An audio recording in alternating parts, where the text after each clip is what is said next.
Di 130 negara Wow, globally. luar biasa ya. Ya. Nah, durian sendiri di Indonesia ini untuk sistem pengairan yang proper itu belum terlalu banyak. Ya. Masih sedikit, tapi di sisi lain itu adalah peluang. Jadi masih sangat besar. Durian yang paling besar di project kami di sini ya di daerah hanya di Malaysia, ya terutama untuk varietas-varietas musangking Unggulan ya, gitu premium kan, punya betul, semua ya. premium. Nah, memang di sana untuk pengairan sudah menggunakan sistem micro sprinkler seperti yang kurang lebih kira-kira dilihat seperti ini.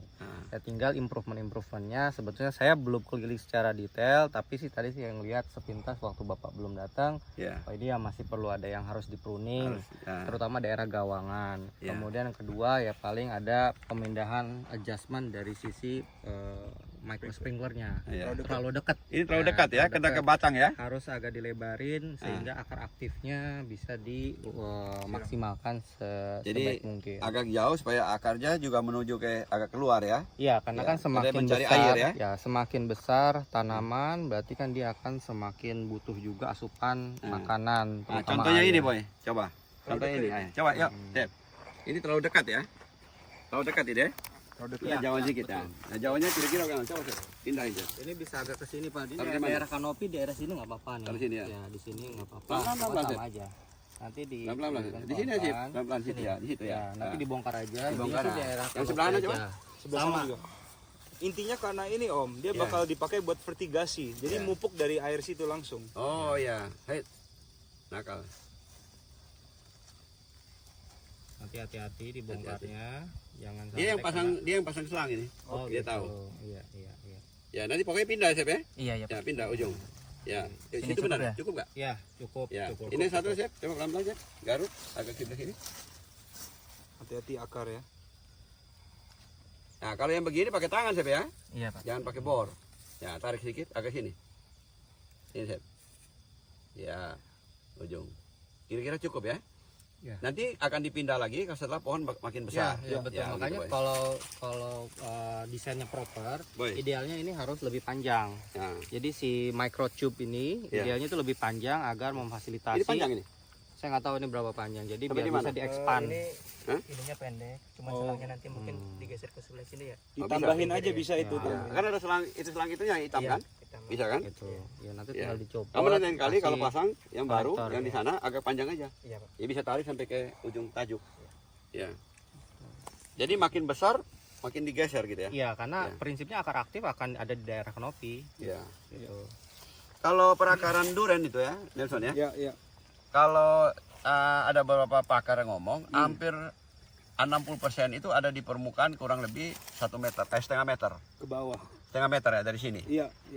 Kira-kira 30% ya, 30 sampai mungkin 30 sampai 40 tergantung tanamannya itu masuk ke dalam sampai 4 meter 5 meter. Betul. Benar gitu ya? Betul, dia turun ke bawah. Ke bawah. Yes. Jadi itu akar serabutnya itu 60 sampai 70%. Intinya gini Om, Nah. karena yang di dekat sini turun ke bawah, yang masih di surface itu di sini, makanya kita taruh pupuk di sini karena akar aktif kata Pak Algi bilang itu di sini.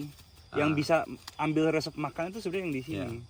Kalau kita tambah mikorrhiza itu pengalamannya pernah ada ya. Kalau mikorrhiza itu dia membuat akar panjang sekali. Dia jadi intinya itu kayak kita mikroba itu ya yang di Vigano itu seperti menyignal si akar cari makanan sini, datang sini cari makanan. Jadi makanya kita taruh di sebelah sini Om. Jadi dia bilang akar suruh ke sini biar menjalar ke jauh cari makanan. Nah, gitu. jangan kata lain Boy, kalau udah pakai Vigano mungkin mikorrhiza tidak perlu terlalu banyak kali. Mungkin awal tanam aja kita butuh mikorrhiza. Ya, Vigano sendiri membuat unsur di tanah ini mikroba yang menguntungkan itu tumbuh Boy. Jadi kalau dia tumbuh, dia akan menjaga. Iya. Contohnya, kalau kita pupuk dengan NPK, kan tidak semua terlarut. Nah, ada beberapa bahan itu seperti fosfat bisa dihancurin.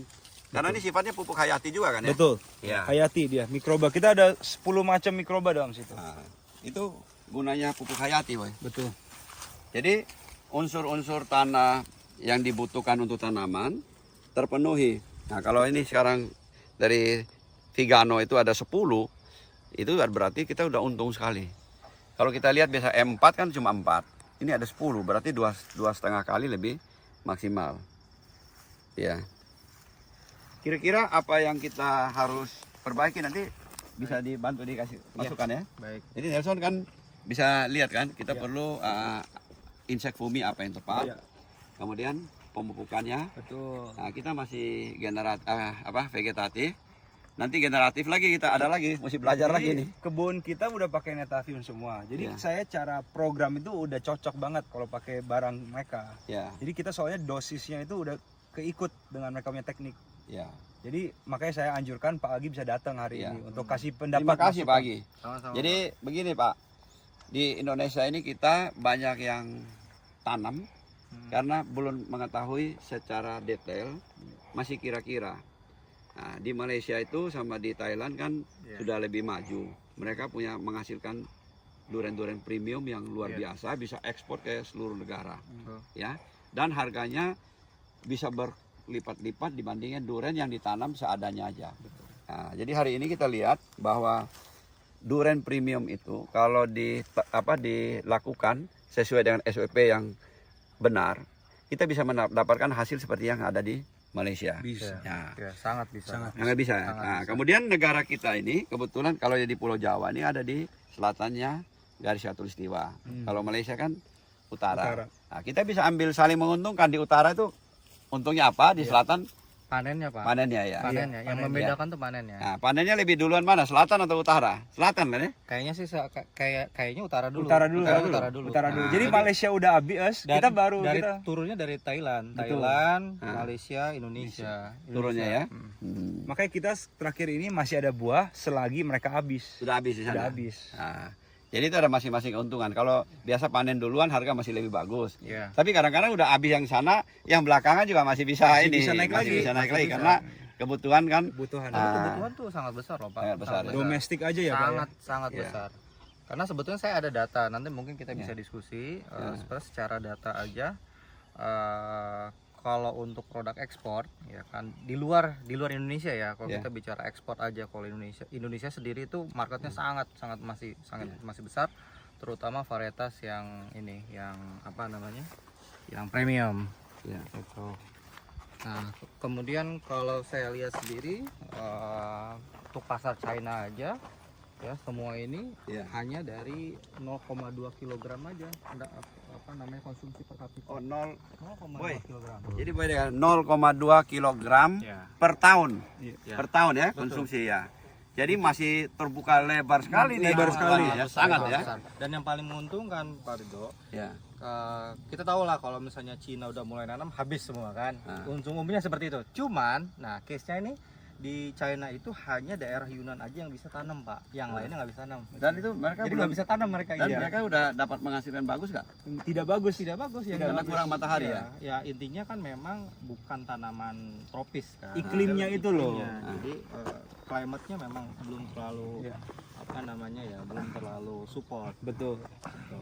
Jadi buat kita nih orang ya Indonesia, Malaysia, mungkin sampai Thailand, peluang yang cukup besar. Itu Indonesia sendiri kalau berdasarkan data luasan kebun durian itu paling besar, Pak, secara global. Secara global. Iya, secara global. Di Indonesia ya. Ya, Tanamnya paling banyak ya. benar.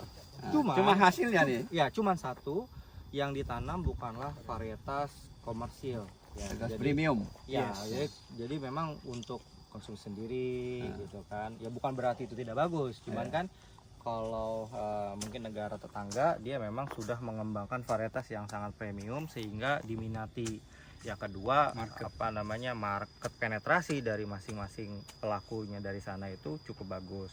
Di sisi lain di kita juga sangat bisa peluang besar karena Malaysia itu sudah nggak bisa expand lagi. Ya. Secara Karena tanahnya tanahnya kurang terbatas ya, Ya, tanahnya, sangat lahan ya. terbatas, secara Sama terbatas. sawit sama ini ya. Iya gitu. Ya. Kalau data per kapita untuk konsumsinya aja di internal mereka itu udah 11 kilo, Pak, per tahun. Di Malaysia. Di Malaysia itu sangat besar. Kita bisa nanti bongkar datanya di sini. Iya. Oke. Jadi sangat besar. Peluangnya sangat besar, terutama ya di daerah sini. Dan kondisi tanah Indonesia sama Malaysia jauh, Pak. Terutama Jawa. Bagusan, ya. Jauh. Sini lebih subur ya. Oh, jauh, Pak. Waduh, Jauh, jadi Pak. ingat nih, Jauh, Pak. peluang di Indonesia ini lebih hebat karena tanahnya lebih subur. Ya, betul. Jadi garis besarnya begini, Nelson nih anak muda, ya. Bapak dari Malaysia jauh-jauh. Oh enggak, saya mau orang lokal, Pak. Orang lokal. Orang lokal saya. Orang lokal, cuma lokal. pengetahuannya udah Ya di mana-mana. kebetulan saya untuk Idu Durian ini saya banyak exposure dari Malaysia, Malaysia, ya. jadi sehingga ya bisa sharing-sharing lah. Ah, Dan kebetulan gitu. di Indonesia belum terlalu banyak untuk yang menggunakan sistem yang proper, yang Oke. bagus. Ya. Gitu. Jadi gini Boy ya, ini duren, terutama duren premium, harganya kan berlipat-lipat dibandingin duren lokal yang ditanam seadanya aja. Iya. Jadi tanam seadanya maksudnya ditanam udah lepas gitu Iya. sampai berbuah. Itu kan harganya bisa sampai 10 kali ya, Bisa. 10 kali ya kira-kira, Bisa, mungkin. 10 kali lebih ya. Kalau harga ya, harga Harga-harganya. market ya, harga jual betul. Ya, makanya kita himbau untuk semua petani muda, petani pemula, baik petani yang senior. Jadi kita lihat kemarin Nelson juga ada bikin seminar. Ada. Ya, nah ini kita bisa berkebun dengan cara yang lebih modern. Jadi kita penerapan Manajemen. pengairannya, ya manajemennya. Jadi pengairannya, insek fuminya, pencegahan hama, dan pemupukannya. Iya. Kita lihat fase mulai dari tanam, tadi saya sudah ngomong sistem tanamnya, kemudian vegetatif, Iya. ke generatif. Nah, pupuk-pupuk ini harus diperhatikan. Jadi intinya semua ini masih bisa diatur Bisa. dengan penelitian yang sudah kita dapat dari Ya. negara-negara yang dahulu. Yes. Jadi kita Ya. tinggal tidak perlu dari awal, Pak. Nah, Tinggal jadi ngikutin. intinya berkebun durian ini nggak perlu takut, tapi harus diperhatikan SOP. Ya. Bagaimana supaya mendapatkan hasil dari durian premium ini tepat, gitu. Ya, geng pegang. Geng. Jadi, Boy, nah, Boy mau tanya apa lagi? Jadi berkebun ada ilmu pengetahuannya. Ya. Nah, Nelson anak muda ini sudah Kita punya siap kebun. mendampingi Boy. Nah. Kita siap mendampingi Dan Boy. kalau ada pertanyaan, tolong tulis di kolom komentar. Boleh. Kita akan semampu kita akan Siap, jawab. jawab. Tentu di luar sana banyak yang lebih senior ya. Ya. Tapi Nelson udah punya kebun dan Udah udah punya berhasil, contoh, hasil. hasilnya enak gitu. Ya, dengan bentuk beberapa pupuk baik organik, Dan baik anorganik. anorganik ya. Tentu satu kebun kalau skala besar kita harus gunakan organik dan anorganik Ya. yang seimbang, berkeseimbangan. Ya. Oke, Boy. Oke teman-teman, kita nanti bakal lanjut lagi. Kita mau makan-makan dulu di Mas ya. Ya. Oke, ikuti terus channel Kebun RB. Begini. Oh, Kalau begini udah beda. Begini ya. Ya. Maju. Oke.